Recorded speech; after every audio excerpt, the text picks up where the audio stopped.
नमस्कार मित्रांनो, दिव्य संस्कृती या चॅनलवरती आपणा सर्वांचे स्वागत आहे. मित्रांनो, उत्पन्न एकादशीचे महात्म्य भविष्योत्तर पुराणामध्ये भगवान श्रीकृष्ण आपला सखा अर्जुनाला सांगतात. नैमिषारण्यामध्ये जमलेल्या सर्व ऋषींना सूत गोस्वामी सांगतात, भगवान श्रीकृष्णांनी अर्जुनाला सांगितल्याप्रमाणे जो कोणी सर्व नियमांचे पालन करून एकादशी व्रत करतो त्यास या जन्मी आनंद प्राप्त होतो, तर पुढच्या जन्मात वैकुंठ लोकाची प्राप्ती होते. एकदा अर्जुनाने भगवान श्रीकृष्णांना विचारले, हे जनार्दन, एकादशीस पूर्ण उपवास केल्याने अथवा केवळ रात्री खाल्ल्याने अथवा केवळ दुपारी प्रसाद ग्रहण केल्याने कोणते फळ प्राप्त होते? त्यावेळी भगवान श्रीकृष्ण म्हणाले, हे अर्जुना, हेमंत ऋतूच्या प्रारंभी कार्तिक महिन्यातील एकादशीस उपवास करावा. पहाटे लवकर उठून हे व्रत धरावे. दुपारी स्नान करून स्वतःला शुद्ध करावे. स्नान करीत असताना खालीलप्रमाणे धरणीमातेस प्रार्थना करावी. अश्वक्रांते रथक्रांते विष्णुक्रांते वसुंधरे मृत्तिके हर मे पापम यन्मया पूर्वसंचितम. याचा अर्थ, हे अश्वक्रांते, हे रथक्रांते, हे विष्णुक्रांते, हे वसुंधरे, हे मृत्तिके, हे धरणी माते, गत जन्मातील माझ्या सर्व पापांचा नाश कर, जेणेकरून मी उच्च ध्येयाची भगवत धामाची प्राप्ती करू शकेन. त्यानंतर भगवान श्री गोविंदाची पूजा करावी. एकदा देवराज इंद्र सर्व देवतांसमवेत भगवान श्री विष्णूंजवळ गेले आणि त्यांनी पुढील प्रमाणे प्रार्थना केली, हे जगन्नाथ, हे पूर्ण पुरुषोत्तम भगवंत, कृपया आमचे प्रणाम स्वीकारावे. तुम्ही सर्वांचे आश्रय आहात. तुम्हीच सर्वांचे माता पिता आहात. तुम्हीच सर्वांचे सृजन, पालन आणि विनाश करणारे आहात. तुम्ही धरणीचे, आकाशाचे, त्याचप्रमाणे सर्व ब्रह्मांडाचे हित करणारे आहात. आपणच स्वतः ब्रह्मा, विष्णू आणि महेश आहात. आपणच सर्व यज्ञांचे, तपस्यांचे आणि वैदिक मंत्रांचे स्वामी तथा भोक्ता आहात. या संपूर्ण विश्वामध्ये अशी कोणतीही चराचर वस्तू नाही की ज्याच्यावर तुमचे नियंत्रण नाही.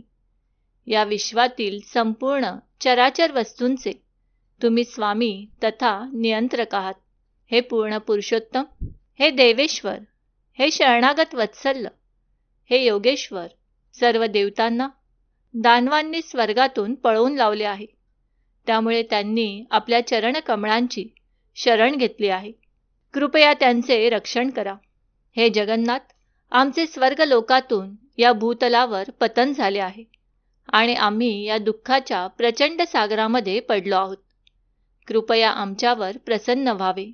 अशा प्रकारे इंद्राकडून दयनीय प्रार्थना ऐकल्यावर भगवान श्री विष्णूंनी विचारले, असा कोण अजिंक्य दानव आहे ज्याने देवतांना देखील पराजित केले आहे?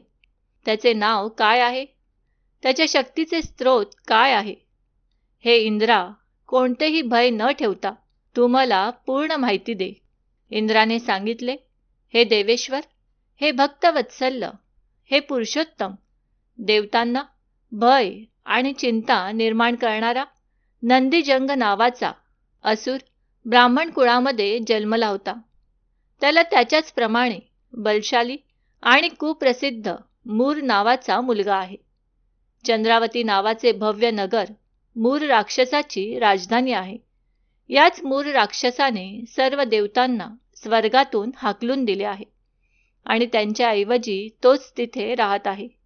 इंद्र, अग्नी, चंद्र, वरुण, यम, वायू आणि ईश या सर्वांचे अधिकार देखील त्यानेच बळकावले आहेत.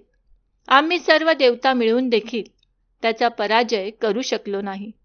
हे विष्णू, कृपया त्याला ठार मारून आपण देवतांचे रक्षण करावे. इंद्राचे असे शब्द ऐकल्यानंतर देवतांना त्रास देणाऱ्या त्या मूळ राक्षसाचा श्री विष्णूंना राग आला आणि ते म्हणाले, हे देवराज, मी स्वतः त्या शक्तिशाली दानवाचा वध करेन. आता तुम्ही सर्वजण चंद्रावती नगराकडे चला. त्यानंतर सर्व देवता भगवान श्री विष्णूंनी सांगितल्याप्रमाणे चंद्रावती नगरीस परतले. एकीकडे सर्व देवता अनेक प्रकारची आयुधे प्राप्त करीत होते, तर दुसरीकडे मूर राक्षस असंख्य राक्षस सेनेसमवेत युद्ध करण्यासाठी गर्जना करीत होता.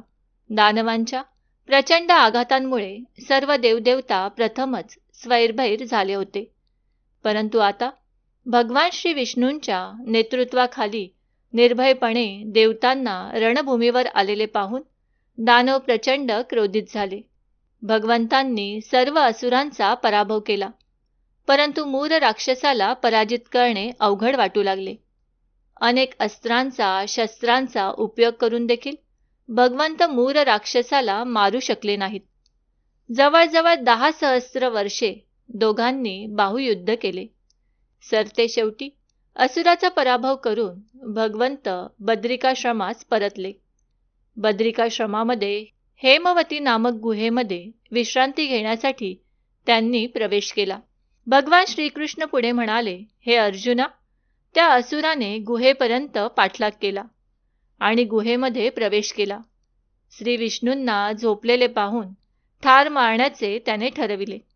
त्याच वेळी त्यांच्या शरीरातून एक तेजस्वी कन्या बाहेर आली. तिच्या अनेक हातांमध्ये अनेक शस्त्रे होती.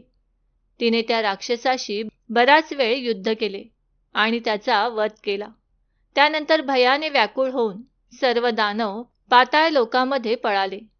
जेव्हा भगवंत उठले तेव्हा त्यांनी मूर राक्षसाचे मृत शरीर पाहिले आणि त्यांच्या समोर हात जोडून उभी असलेली कन्या देखील पाहिली. तिला पाहिल्यानंतर भगवंतांनी आश्चर्याने विचारले, तू कोण आहेस? त्या देवीने उत्तर दिले, हे भगवान, मी आपल्या शरीरापासून उत्पन्न झाली आणि मी या असुराचा वध केला आहे. तुम्ही निद्रिस्त असलेले पाहून याने तुमचा वध करण्याचा प्रयत्न केला, त्यामुळे मी याला ठार मारले. भगवान श्री विष्णू म्हणाले, हे देवी, तुझ्या या कृतीमुळे मी अतिशय प्रसन्न झालो आहे. तुझ्या इच्छेला येईल तो वर माग. ज्यावेळी त्या देवीने वरदान मागितले त्यावेळी भगवान श्री विष्णू म्हणाले, तू माझी आध्यात्मिक शक्ती आहेस आणि तू एकादशी दिवशी उत्पन्न झाल्याने तुझे नाव एकादशी होईल. जो कोणी एकादशीचे व्रत करेल त्याला अक्षय सुख प्राप्त होईल. त्या दिवसापासूनच हा एकादशीचा दिवस या जगामध्ये पुण्य झाला आहे. हे अर्जुना, जो कोणी या व्रताचे पालन करतो त्यास मी उच्च गती प्रदान करतो. हे अर्जुना, एकादशी आणि द्वादशी एकाच दिवशी असेल तर ती एकादशी सर्वोच्च मानली जाते. एकादशी दिवशी मैथून, अन्नधान्ये, मद्य, मांस, जेवणासाठी कास्याचे भांडे, शरीराला तेल लावणे त्याज्य आहे. जो कोणी याचे महात्म्य ऐकून या व्रताचे पालन करतो त्यास अधिक फल प्राप्त होते. तर मित्रांनो, ही होती उत्पत्ती एकादशीची व्रतकथा.